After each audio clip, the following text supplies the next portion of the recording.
नमस्कार, स्वागत है साहित्यिक झरोखा चैनल पर। आज हम करेंगे उपेंद्र नाथ अश्क की एकांकी अधिकार का रक्षक। तो आइए जानते हैं। देखिए, यहाँ पर इनके जीवन परिचय की अगर बात करें तो इनका जन्म और शिक्षा कहाँ पर है। इनका जन्म है 14 दिसंबर 1910 को। कहाँ पर हुआ? पंजाब के जालंधर में। एक मध्यवर्गीय ब्राह्मण परिवार में इनका जन्म हुआ। इनके पिता थे पंडित माधोराम, ये स्टेशन मास्टर थे। उन्होंने जालंधर के डीएवी कॉलेज से बीए और बाद में कानून की डिग्री प्राप्त की। लेखन यात्रा की अगर बात करें तो अश्क ने शुरुआत में उर्दू में लिखना शुरू किया, लेकिन प्रेमचंद जी से प्रेरित होकर, उनसे प्रोत्साहित होकर वो हिंदी की ओर आए। उन्होंने हिंदी में कविता, कहानी, उपन्यास और नाटक जैसी लगभग सभी विधाओं पर अपनी लेखनी चलाई है। इनके जो महत्वपूर्ण उपन्यास है, पहला है गिरती दीवारें, शहर में घूमता आईना, गर्म राख, एक नन्ही कंदील। नाटक या एकांकी की अगर बात करें तो अंजो दीदी, कैद और उड़ान, स्वर्ग की झलक, छठा बेटा इनकी प्रमुख नाट्य रचनाएं हैं। संस्मरण अगर देखें तो मंटो मेरा दुश्मन। अश्क जी ने पत्रकारिता, अध्यापन और फिल्म जगत यानी बम्बई में जो संवाद लेखन का कार्य भी इन्होंने बखूबी किया है। अब हम बात करते हैं अधिकार का रक्षक एकांकी की। तो ये एक प्रसिद्ध एकांकी है और उपेंद्र नाथ अश्क जी द्वारा लिखित एक जीवंत नाटक भी है, जीवंत एकांकी नाटक है। इसमें जो मुख्य पात्र है वो कौन है? सेठ घनश्याम दास है। इन्हीं के माध्यम से एक ऐसे अवसरवादी नेता का चित्र प्रस्तुत किया है जिसकी करनी और कथनी में जमीन आसमान का अंतर है। जनता के अधिकारों का हिमायती बनने वाला यह नेता घोर स्वार्थी तथा अवसरवादी है। समाज को धोखा देने या धोखे में डालकर स्वयं अपना उल्लू सीधा करने की ताक में हमेशा रहता है।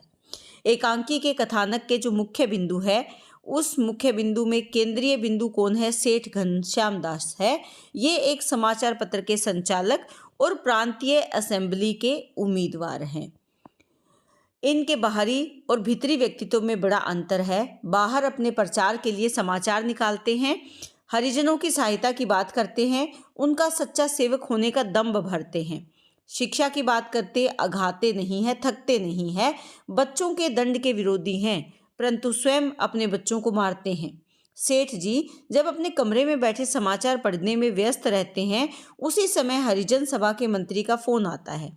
सेठ जी उनसे हरिजनों के सर्वांगीण विकास की बात करते हैं और हर प्रकार से उनकी रक्षा का आश्वासन भी उनको देते हैं, परंतु स्वयं अपने जमादारीन को 2 माह से सफाई का पैसा नहीं दिए हुए हैं।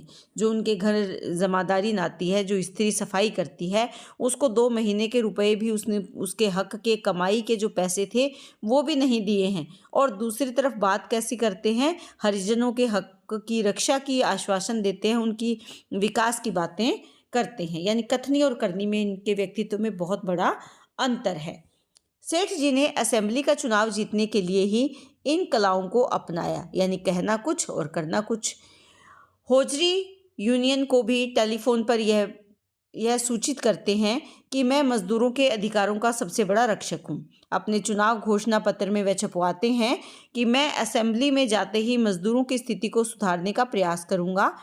ऊपर से वह मजदूरों के वेतन वृद्धि के प्रबल समर्थक हैं, परंतु अपने घर के नौकरों का 3 महीनों का वेतन रोके हुए हैं। वेतन मांगने पर अपने नौकरों को गाली देते हैं। इस प्रकार जनता के बीच लुभावनी बातें करके उनका हृदय वे जीत लेते हैं, परंतु असेंबली में जाकर सब भूल जाते हैं। जहाँ पर उनके विषय में आवाज़ उठाने का काम उनको करना था, वहाँ पर जाकर वो अपने कर्तव्य को भूल जाते हैं।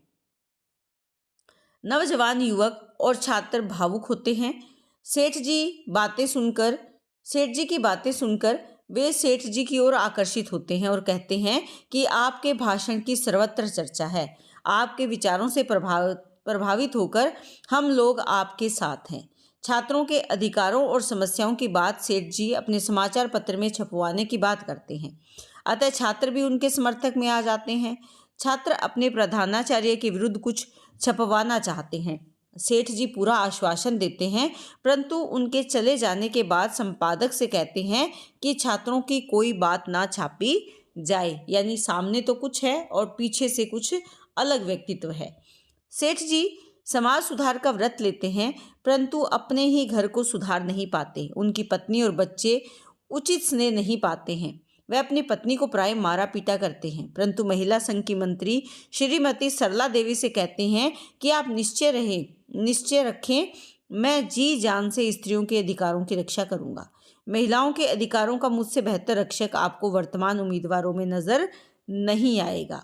तो यहाँ जो सरला देवी हैं, श्रीमती सरला देवी, जो कि महिला संघ की मंत्री है, उनको ये कहते हैं कि आप निश्चिंत रहें, जबकि स्वयं अपने ही घर में अपनी ही पत्नी के साथ मारपीट का व्यवहार करते हैं। अब यहाँ पर इस एकांकी का जो शीर्षक दिया है अधिकार का रक्षक, इसकी सार्थकता की अगर बात करें तो यह एकांकी आज की वर्तमान स्वार्थग्रस्त राजनीति और नेताओं के कुत्सित चित्र प्रस्तुत करती हैं। जनता के अधिकारों के हिमायती बनने वाले नेता स्वयं अपने अधिकार प्राप्ति के विरोधी हैं। समाज को घोर धोखे में रखकर अपना उल्लू सीधा करते हैं। सेठ घनश्याम दास इसका सबसे बड़ा उदाहरण यहाँ पर है, जो एक मुख्य भूमिका में मुख्य पात्र के तौर पर हैं। इन्हीं के माध्यम से लेखक ने इस प्रकार के नेता के व्यक्तित्व का चित्रण करके आधुनिक समाज के नेताओं तथा समाज सुधारकों की लुभावनी बातों से बचने का सुझाव दिया है कि जो लुभावनी बातें करने वाले समाज सुधारक हैं, उनसे सामान्य जनता को हमेशा बचकर रहना चाहिए। लेखक द्वारा प्रस्तुत कथावृत्त यथार्थमूलक है, यानी सत्य बातों पर आधारित है। समाज के सभी वर्गों के अधिकारों की रक्षा की सेठ जी बात करते हैं। उनकी बात में इतना आकर्षक है कि सभी वर्ग के लोग उन पर विश्वास भी करते हैं, लेकिन वास्तव में ऐसा कभी होता नहीं है।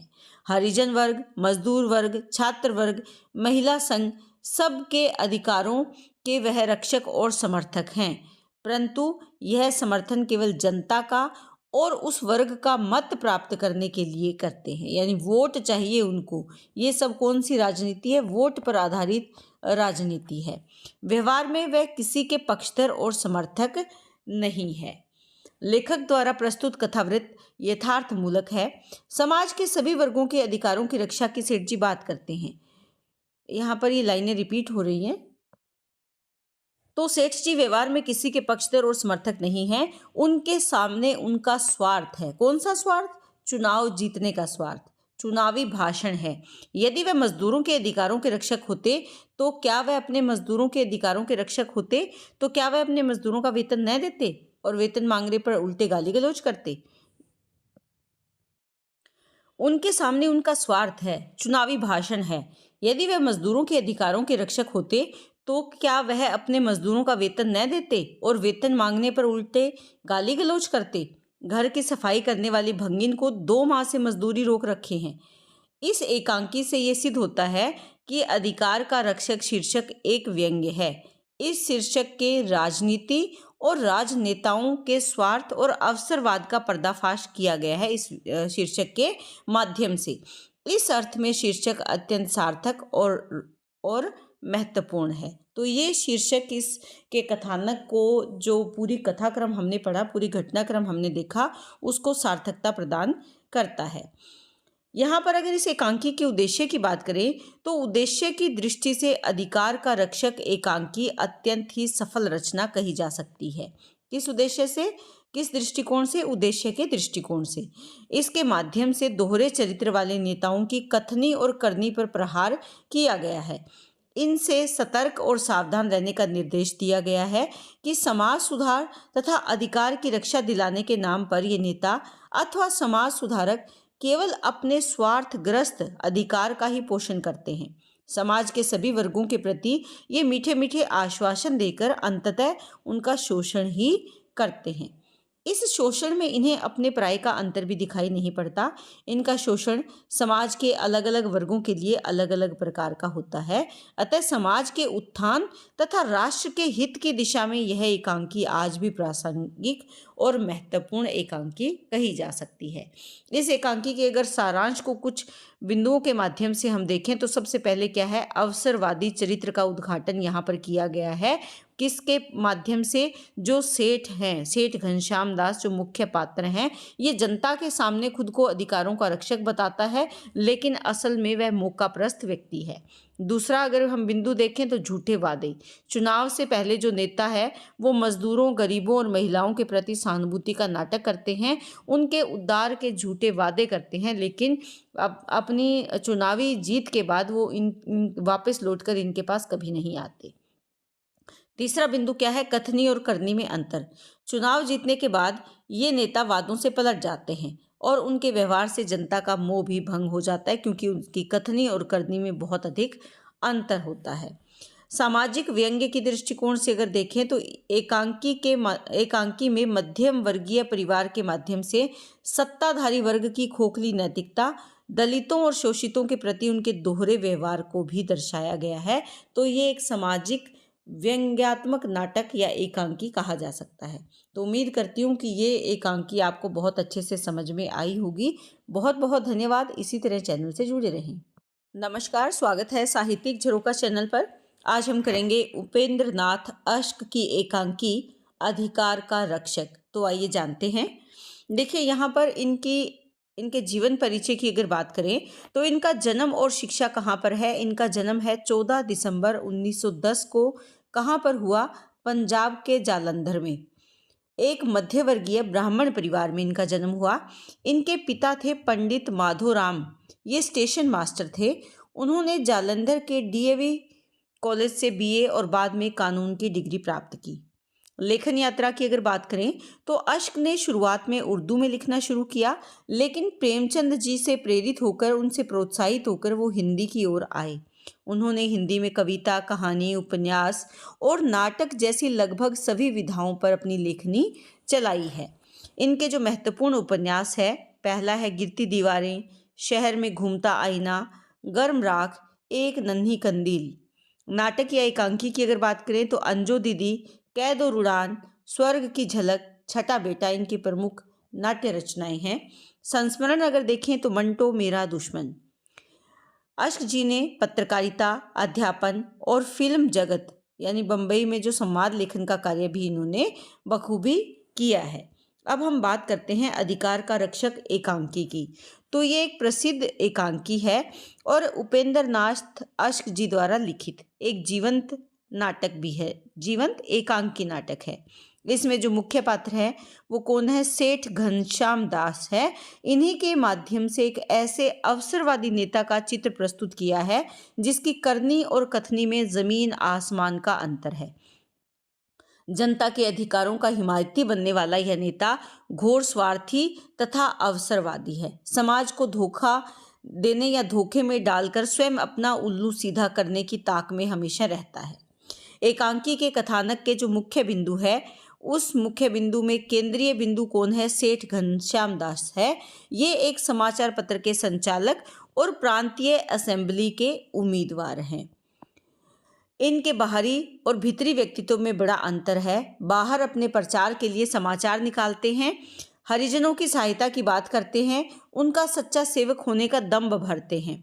शिक्षा की बात करते अघाते नहीं है, थकते नहीं है, बच्चों के दंड के विरोधी हैं, परंतु स्वयं अपने बच्चों को मारते हैं। सेठ जी जब अपने कमरे में बैठे समाचार पढ़ने में व्यस्त रहते हैं, उसी समय हरिजन सभा के मंत्री का फोन आता है। सेठ जी उनसे हरिजनों के सर्वांगीण विकास की बात करते हैं और हर प्रकार से उनकी रक्षा का आश्वासन भी उनको देते हैं, परंतु स्वयं अपने जमादारीन को 2 माह से सफाई का पैसा नहीं दिए हुए हैं। जो उनके घर जमादारी आती है, जो स्त्री सफाई करती है, उसको 2 महीने के रुपए भी उसने उसके हक के कमाई के जो पैसे थे वो भी नहीं दिए हैं। और दूसरी तरफ बात कैसी करते हैं? हरिजनों के हक की रक्षा की आश्वासन देते हैं, उनकी विकास की बातें करते हैं। यानी कथनी और करनी में इनके व्यक्तित्व में बहुत बड़ा अंतर है। सेठ जी ने असेंबली का चुनाव जीतने के लिए ही इन कलाओं को अपनाया, यानी कहना कुछ और करना कुछ। होजरी यूनियन को भी टेलीफोन पर यह सूचित करते हैं कि मैं मजदूरों के अधिकारों का सबसे बड़ा रक्षक हूँ। अपने चुनाव घोषणा पत्र में वह छपवाते हैं कि मैं असेंबली में जाते ही मजदूरों की स्थिति को सुधारने का प्रयास करूँगा। ऊपर से वह मजदूरों के वेतन वृद्धि के प्रबल समर्थक हैं, परंतु अपने घर के नौकरों का 3 महीनों का वेतन रोके हुए हैं। वेतन मांगने पर अपने नौकरों को गाली देते हैं। इस प्रकार जनता के बीच लुभावनी बातें करके उनका हृदय वे जीत लेते हैं, परंतु असेंबली में जाकर सब भूल जाते हैं। जहाँ पर उनके विषय में आवाज़ उठाने का काम उनको करना था, वहाँ पर जाकर वो अपने कर्तव्य को भूल जाते हैं। नौजवान युवक और छात्र भावुक होते हैं। सेठ जी की बातें सुनकर वे सेठ जी की ओर आकर्षित होते हैं और कहते हैं कि आपके भाषण की सर्वत्र चर्चा है। आपके विचारों से प्रभावित होकर हम लोग आपके साथ हैं। छात्रों के अधिकारों और समस्याओं की बात सेठ जी अपने समाचार पत्र में छपवाने की बात करते हैं, अतः छात्र भी उनके समर्थक में आ जाते हैं। छात्र अपने प्रधानाचार्य के विरुद्ध कुछ छपवाना चाहते हैं। सेठ जी पूरा आश्वासन देते हैं, परंतु उनके चले जाने के बाद संपादक से कहते हैं कि छात्रों की कोई बात ना छापी जाए, यानी सामने तो कुछ है और पीछे से कुछ अलग व्यक्तित्व है। सेठ जी समाज सुधार का व्रत लेते हैं, परंतु अपने ही घर को सुधार नहीं पाते। उनकी पत्नी और बच्चे उचित स्नेह नहीं पाते हैं। वह अपनी पत्नी को प्राय मारा पीटा करते हैं, परंतु महिला संघ की मंत्री श्रीमती सरला देवी से कहते हैं कि आप निश्चय रखें, मैं जी जान से स्त्रियों के अधिकारों की रक्षा करूंगा। महिलाओं के अधिकारों का मुझसे बेहतर रक्षक आपको वर्तमान उम्मीदवारों में नजर नहीं आएगा। तो यहाँ जो सरला देवी हैं, श्रीमती सरला देवी, जो कि महिला संघ की मंत्री है, उनको ये कहते हैं कि आप निश्चिंत रहें, जबकि स्वयं अपने ही घर में अपनी ही पत्नी के साथ मारपीट का व्यवहार करते हैं। अब यहाँ पर इस एकांकी का जो शीर्षक दिया है अधिकार का रक्षक, इसकी सार्थकता की अगर बात करें तो यह एकांकी आज की वर्तमान स्वार्थग्रस्त राजनीति और नेताओं के कुत्सित चित्र प्रस्तुत करती हैं। जनता के अधिकारों के हिमायती बनने वाले नेता स्वयं अपने अधिकार प्राप्ति के विरोधी हैं। समाज को घोर धोखे में रखकर अपना उल्लू सीधा करते हैं। सेठ घनश्याम दास इसका सबसे बड़ा उदाहरण यहाँ पर है, जो एक मुख्य भूमिका में मुख्य पात्र के तौर पर हैं। इन्हीं के माध्यम से लेखक ने इस प्रकार के नेता के व्यक्तित्व का चित्रण करके आधुनिक समाज के नेताओं तथा समाज सुधारकों की लुभावनी बातों से बचने का सुझाव दिया है कि जो लुभावनी बातें करने वाले समाज सुधारक हैं, उनसे सामान्य जनता को हमेशा बचकर रहना चाहिए। लेखक द्वारा प्रस्तुत कथावृत्त यथार्थमूलक है, यानी सत्य बातों पर आधारित है। समाज के सभी वर्गों के अधिकारों की रक्षा की सेठ जी बात करते हैं। उनकी बात में इतना आकर्षक है कि सभी वर्ग के लोग उन पर विश्वास भी करते हैं, लेकिन वास्तव में ऐसा कभी होता नहीं है। हरिजन वर्ग, मजदूर वर्ग, छात्र वर्ग, महिला संघ, सबके अधिकारों के वह रक्षक और समर्थक हैं, परंतु यह समर्थन केवल जनता का और उस वर्ग का मत प्राप्त करने के लिए करते हैं, यानी वोट चाहिए उनको। ये सब कौन सी राजनीति है? वोट पर आधारित राजनीति है। व्यवहार में वह किसी के पक्षधर और समर्थक नहीं है।